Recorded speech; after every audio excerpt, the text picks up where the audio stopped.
네, 수요일장 보고보고 리포트는 이분과 함께합니다. 하이투자증권 강북 WM센터 이창환 부장 모십니다. 어서 오세요. 네, 안녕하세요. 네, 안녕하십니까. 자, 이창환 부장과 함께하는 보고보고 리포트 지금 화면으로 살펴보시죠.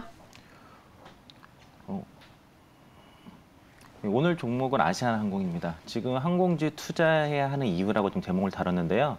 오늘이 이제 6월 8일인데 네. 오늘부터 그 인천국제공항의 그 대부분의 항공 규제가 풀리는 날이라서 오늘 날을 잡아서 아시아나항공 가져왔다고 보시면 될 것 같고요. 오늘 아예 날을 잡으셨다라는 말씀을 해주셨는데, 자, 항공주 지금 투자해야 하는 이유에 대해서 먼저 들어볼까요?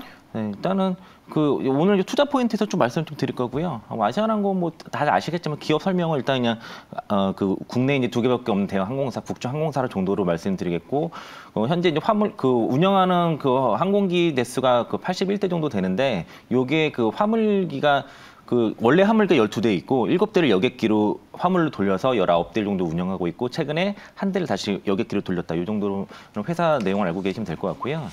1분기 실적이 거의 뭐 서프라이즈 나왔습니다. 영업이익이 1,769억으로 창사 이래 별도 기준으로 분기 최대 영업이익이 나왔는데, 요 실적 내용을 보면은 회사 상황을 다 알 수 있을 것 같습니다. 매출 쪽에서는 일단 여행 수요가 그 증가가 하면서 국제선 매출이 증가를 했고요. 그리고 판가도 높게 유지하면서 그 화물 매출도 계속 지속적으로 증가하는 모습들이 나타났고, 여객에서는 특히 장거리와 동남아 쪽에 이제 여객 수요가 빠르게 회복이 됐고요. 그 3월 21일 이후에 이제 그 해외 입국자 자가격리 면제가 시행되면서 여객수가 크게 이제 큰 폭으로 상승했다는 점과, 화물도 이제 중국 그 봉쇄 등을 이유로 그 물류망 공급망이 그 회복이 좀 늦다 보니까 그 화물 매출도 상당히 좋았다고 볼 수 있었고요. 그러다 보니까 부채는 줄고 자산과 자본 그 단기 순이익이 늘어나면서 시장에서 이제 그 시장성 자금으로 인해서 이제 차입금이 계속 줄어드는 그런 모습들이 나타났고, 이제 그 동사가 이제 사실 유상증자가 1조 5천억이 해야 되는데,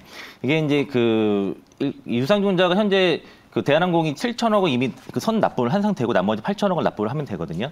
근데 이제 유상증자 완료하게 되면은 동사가 현재 1분기 부채가 2,811%인데 400%대로 줄어들게 됩니다. 보통 이제 항공사가 500에서 1,000%대 정도가 정상적인 이제 부채 비율로 이제 그 평가를 받고 있고요. 보통 이제 항공기를 리스를 하기 때문에 이제 기본적으로 이제 부채 비율이 높은데 400%대는 상당히 이제 역사적으로 낮은 그런 부채 비율이다 볼 수 있겠고요. 제가 오늘 6월 8일을 강조드린 거는 바로 오늘부터 그 인천공항의 그 항공 편수 제한과 그 밤 시간대 운행을 금지하는 커퓨가 네. 이제 해제가 됩니다. 그래서 인천공항이 24시간 운항이 되고요. 커퓨라는 거는 오후 8시부터 다음날 아침 5시까지 그 이제 비행 금지하는 시간을 말하는데, 이제 그 방역 인력이 부족하다 보니까 그런 그 제도가 시행됐고, 그 인천공항 관리를 그동안 질병청이 해왔기 때문에 그런 현상이 나타나게 된 것이고요.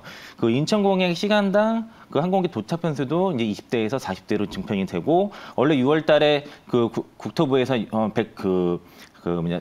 증편 규모를 주당 130회 정도로 생각했는데 이제 230편까지 지금 증편을 또 늘린 상태고, 그리고 이제 오늘부터는 이제 증편 규모 상관없이 항공 수요에 따라서 항공표를 이제 계속 공급하겠다라는 그런 계획을 밝혔기 때문에 이제 코로나 이전으로 회복을 가는 그런 과정이라 볼 수 있겠고요. 그리고 백신 접종 상관없이 해외 입국자 모두 이제 7일간 그 격리 의무도 오늘부터 해제가 됩니다. 그래서 대부분의 다 그 제도가 풀려 있고, 그리고 이제 그 국제선 증편 권한도 예전처럼 국토부가 관할한다는 것이 상당히 중요한 포인트라고 볼 수 있겠고요. 아쉬운 건 아직까지는 PCR 검사 이런 부분은 완전히 이제 해제가 된 건 아니라서 요거는 좀 마지막 관문이라 정도로 보시면 되겠고요.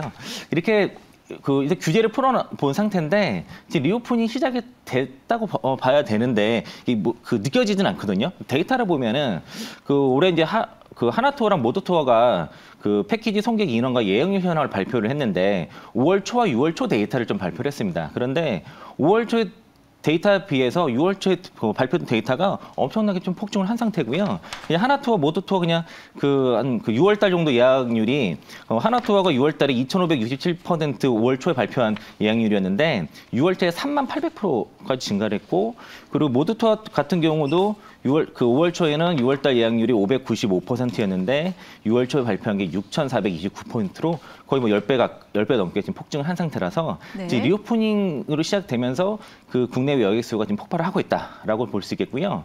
그리고 지난 이제 그 현충일 연휴가 있었는데 지난 4일에 인천공항 이용객 수가 2년 3개월 만에 4만 명을 돌파를 했습니다. 그리고 6월 5일, 6일도 다 4만 명이 넘어간 것으로 지금 추정을 하고 있는 상황이고, 그리고 여행 플랫폼 트리플이라는 곳이 있는데, 지난 3월 대비해서 국내 숙소 예약은 73.3% 증가를 했는데 해외 숙소 예약은 457% 증가를 했다는 거죠.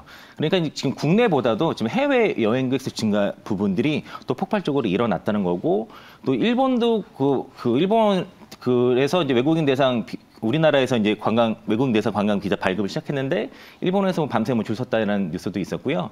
홍콩도 지금 마찬가지라고 그러고 있습니다. 그리고 비행기값 많이 올라갔는데 지금 퍼스트 클래스라든가 이런 비싼 좌석 기수를 먼저 다 팔리고 지금 좌석이 없다. 그런 뉴스들도 많이 있고, 이렇게 해외 여행객 수는 증가를 하는데 거의 대부분의 일의 수혜가 대형 항공사 대한항공과 아시아나에 집중됐다는 것들이 오늘 좀 포인트라 볼 수 있겠고요. 국내 항공사 5월 국제선 여행객 수가 55만 명을 돌파를 했고 작년 동월 대비해서 325% 증가를 했는데 이게 대부분의 아시아나 대한항공이 쏠렸습니다. 전체 국제선 여객 수의 89%를 대한항공과 아시아나가 장악을 한 상태고요. 아시아나항공 같은 경우에는 5월 달에 국제선 여객 증가율이 390% 급증을 했고 대한항공도 327% 급증을 했습니다. 이게 이제 5월부터 본격적으로 국제선이 증편을 되다 보니까 여기 이제 해외 여행객 수가 급증을 했는데 이 대부분의 수요를 다 대형 항공사가 다 가져갔다라고 볼 수 있겠고요. 오늘부터 백신 미접종자도 자가격리가 면제가 되기 때문에 앞으로 해외 여행객 수는 더 급격하게 더 늘어날 수밖에 없다라고 좀 보시면 되겠고. 네, 리오프닝 기대 속에서 여행에 대한 수요가 폭발했을 때 가장 수혜를 받을 수 있는 종목이다라고 할 수 있을 것 같은데요. 또 중국 봉쇄 조치 해제가 여기 또 호재로 올 수 있을 것 같아요. 그건 이제 화물 쪽에서 말씀을 좀 드려야 되는데.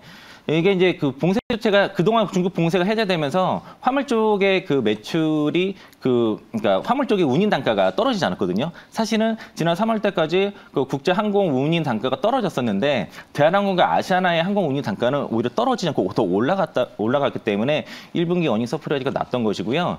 이게 이제 상해 봉쇄 조치가 해제가 됨으로써 묶여있던 화물이 한꺼번에 풀리기 때문에 물량도 늘어나고 이게 이제 항공 화물로 수요가 이연이 된다, 옮겨진다는 거죠. 네. 그러면서 운임도 더 올라갈 수 있다는 평가가 나타나고 있고요. 그러다 보니까 이제 지금 6월에서 9월까지는 물량이 원래도 많은 시기라서 지금 물량이 한 번에 폭발적으로 오르게 된다면 화물 쪽에서도 실적이 좋을 수밖에 없을 것이고 실제 지난 3월을 단기 저점으로 해서 최근에 3개월 동안에 항공 운임 단가가 17% 올라갔다는 것이고 네. 이게 이유가 코로나 이후에 경제 재가되면서 물동량이 늘어났다는 거죠. 그러니까 지금 여객에서도 폭발적인 수요가 올라가고 화물 쪽에서도 실제적으로 물동량 증가라든가 운임 단가 상승으로 인해서 실적이 같이 좋아지는 그런 모습들이 나타나면서 지금 대한항공이나 특히 아시아나항공도 2분기 어닝 서프라이즈가 상당히 예상이 되고요. 유가가 많이 오늘 치솟고 있는데 항공 화물 같은 경우도 유류할 정도가 지금 사상 최고가를 경신을 하고 있고 대부분이 스팟 가격으로 가격 전이가 되기 때문에 대부분의 고객들한테 가격 전이가 되는 상황이고요. 여객 같은 경우도 6월과 7월 달에 유류할 종료가 최고치를 가고 있습니다. 이게 계속 실시간으로 사실상 가격이 전이가 된다는 측면에서는 유가 상승에도 불구하고 실적이 계속 좋아지는 구조이고 화물 쪽의 매출이 워낙 좋다 보니까 매출보다 비용이 더 적게 나오는 구조가 돼서 달러 강세에도 지금 실적이 잘 나오는 그런 상황이고 네. 기록결 심사 같은 경우도 사실상 1조 5천억 유중에서 7천억 들어가기 때문에 이거를 뒤집기는 어렵다고 볼 수 있기 때문에 좀 리스크는 더 이상 발생하지 않는다고 보고 있고요.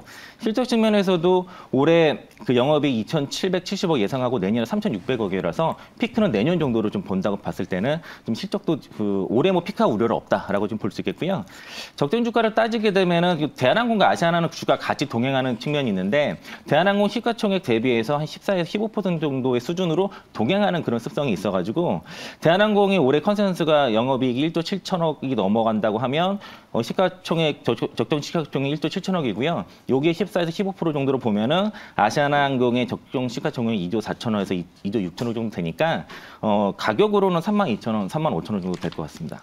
네, 지금 아시아나항공 같은 경우는 대한항공과 인수합병 문제가 있었는데 이 부분까지도 잘 진행이 되어 가고 있는 것 같고요. 그럼 마지막으로 저희 가격 전략까지 듣고 마치겠습니다. 네, 시가는 오늘 시가 이해해서 잡으시면 될 것 같고요. 목표가는 1차 32,000원, 2차 35,000원 말씀드리겠고요.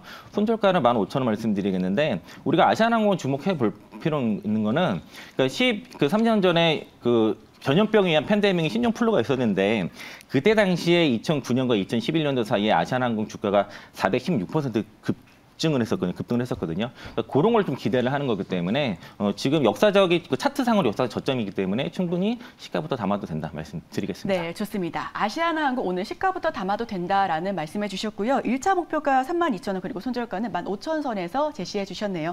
지금까지 수요일장 보고 리포트 하이투자증권 강북 WM센터 이창원 부장과 함께했습니다. 오늘 말씀 고맙습니다. 고맙습니다.